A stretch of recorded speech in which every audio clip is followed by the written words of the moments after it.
I'm a little later than usual, but day 13 of Advent of Code, let's start. So day 13, Claw Contraption. The historians take a moment to admire the hexagonal floor tiles before spreading out. Fortunately, it looks like the resort has a new arcade. Maybe you can win some prizes from the claw machines. The claw machines here are a little unusual. Instead of joystick or directional buttons to control the claw, the machine have two buttons labeled A and B. Worse, you can't just put in a token and play. It costs 3 tokens to push the A button and 1 token to push the B button.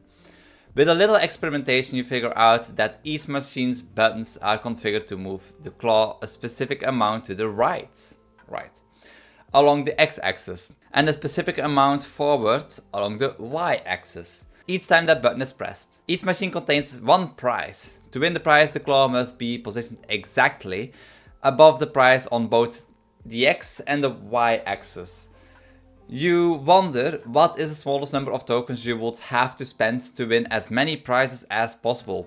You assemble a list of every machine's buttons, behavior and prize location, your puzzle input. For example, button A, x94, y34, button B, x22, y67, prize is at x 8400, y 5400, and so on and so on. This list describes the button configuration and prize location of 4 different claw machines.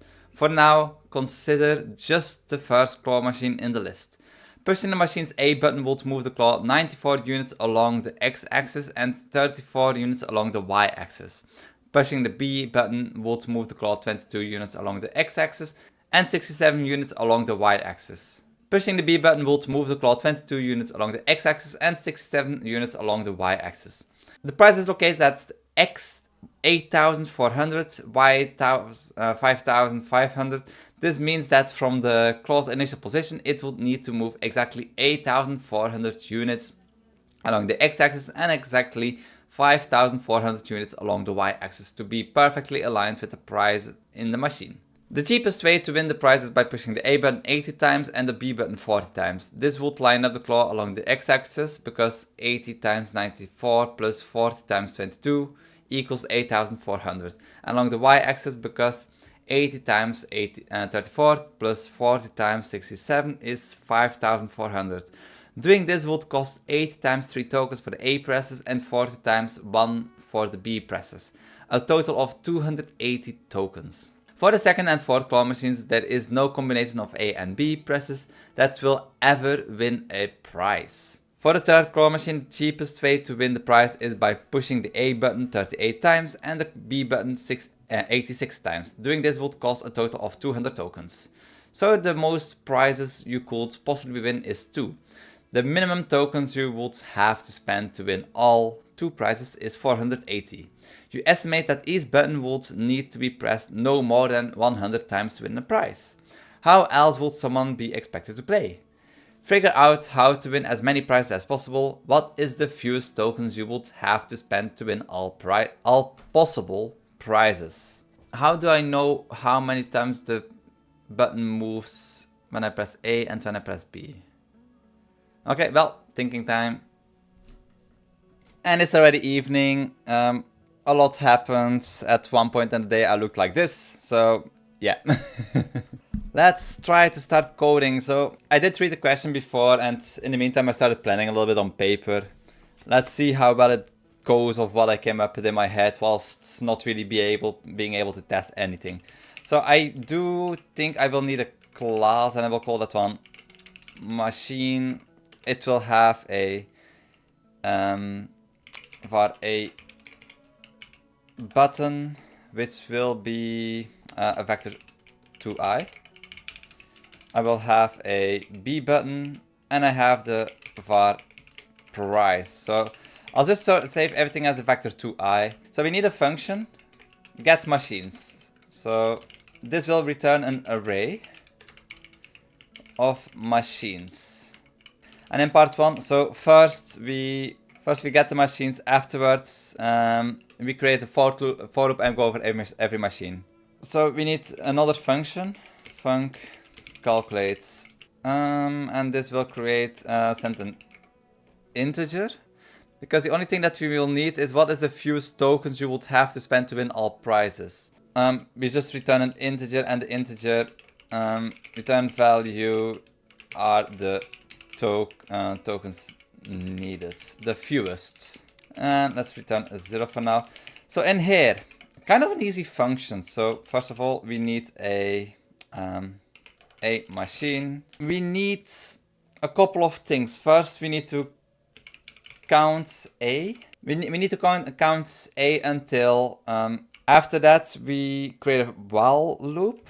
Inside of this while loop, we check for a couple of things. So first we need to check, and else we go B plus 1. And the way that we get out of the while loop is, we have this, and then we basically do the same for B. Voila.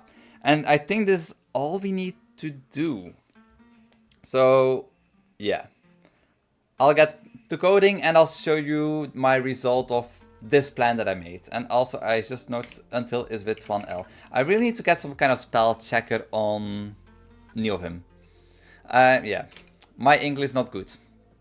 Okay, I think my code is done. So for part 1 we basically have a total, we go over the for loop, over all the machines that we get from get machines, and we return the total. For in get machines we get the data and we create an array for the machine class, for machine class instances.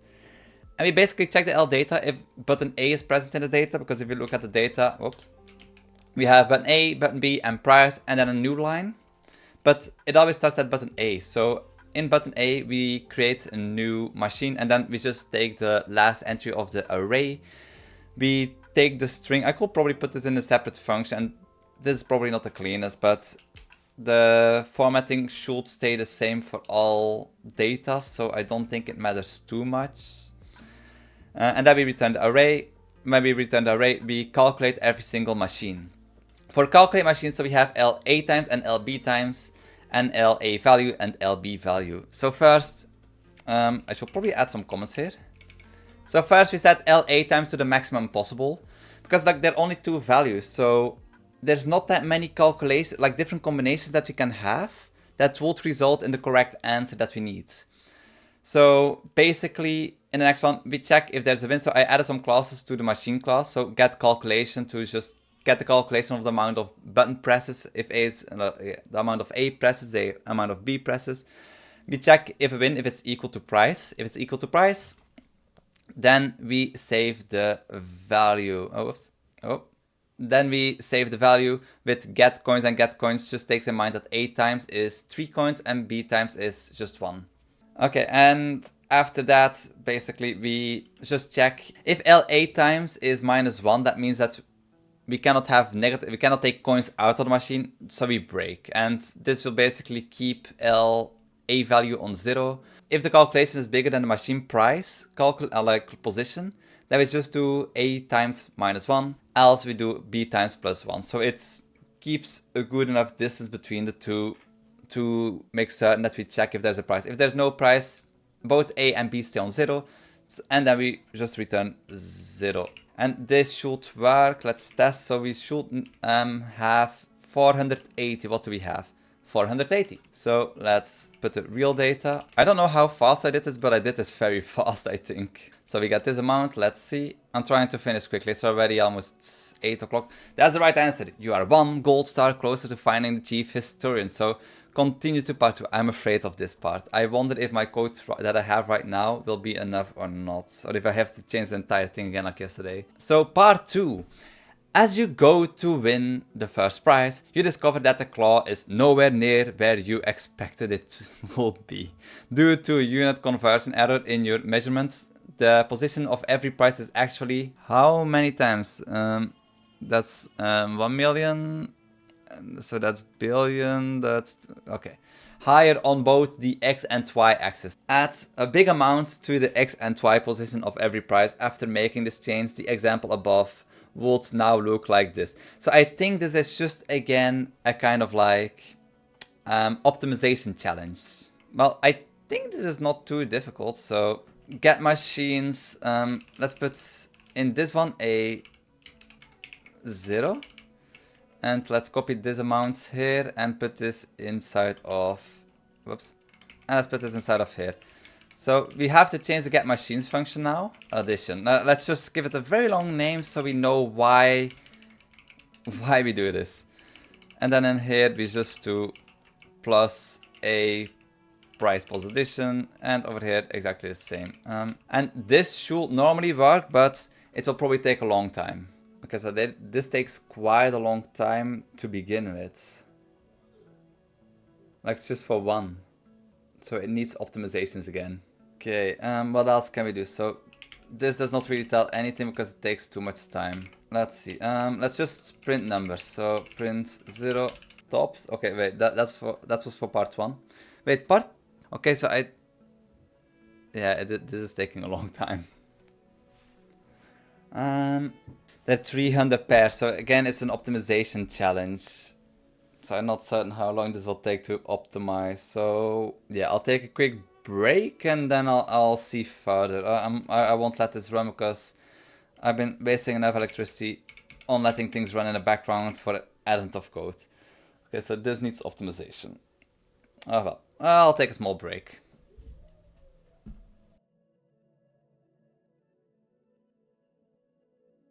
So it's the next day. I finished the code within my 2-hour time limit. I still have like 18 minutes left, 10 minutes left. But yeah, when I finished it, it was already like 11 o'clock.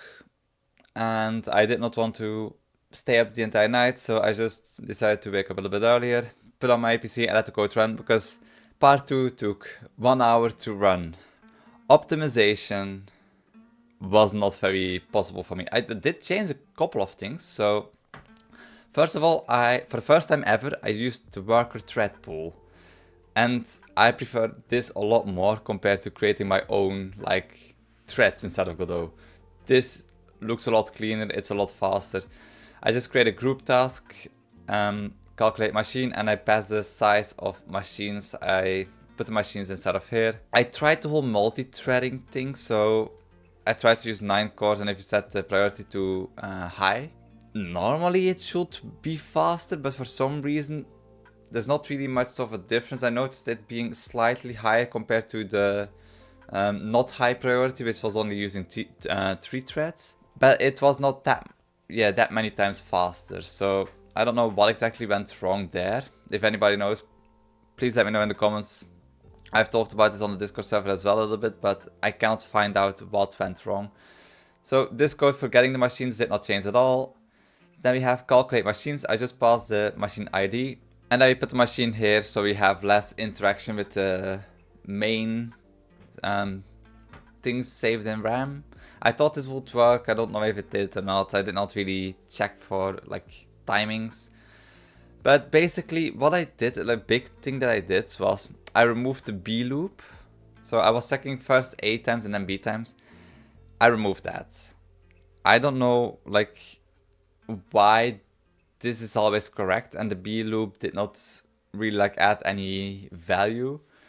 So deleting that was completely fine. I have printed done statements so I can see how far it was along the way. So we have 320. And yeah, I just changed out a lot. Like you can see here, I have quick A button, quick B button, and quick price. That's another thing I changed about this whole function. Basically, instead of using vector 2i, because that would require 2 calculations for the x and the y, I cut it in half by just counting x and y together into one value and doing the same for set price. So calculate that together. But for check win, I will still check if the actual vectors are the same or not, just in case. And they seem to be okay. So basically, I boiled down this code a lot, like setting the maximum possible time instead of creating a while loop. I can just divide apparently. And yeah, I got this step function because sometimes it can step do more than -1 or -2, so that solves that problem. And instead of recalculating the value every single time to check if it's the same as like the price one, yeah, we just keep track of the value itself from here. Actually, I have no idea if this value is actually correct. I let this run whilst I was having my breakfast. So let's see. Did I finish or not? I don't really feel like letting my PC run for another hour, hour and a half, 2 hours to recalculate this value. Yeah, no, I think this is the first time that I will give up. I'm not going to continue trying to troubleshoot this, trying to make the performance higher. I already know this is just a math problem again, and people can probably solve this in like a second on their PC. Part 1 result works, so I don't really see why the new thing should not work. Right, your puzzle answer was 30,973, so I guess it's the first time for me giving up. Like, I can try to create a B function again, just to like check for that amount as well. But I don't really see the point at this moment anymore. I'm giving up. I'm not gonna let my PC run for another hour, and I don't have any more time to invest in this thing to make it more performant, that it will actually create the correct answer. I don't know why it works on the small data, but the moment that you add that 1 trillion extra, that it does not work anymore, I have no idea. But, oh well. Can be helped. So a big thanks to my Ko-fi supporters.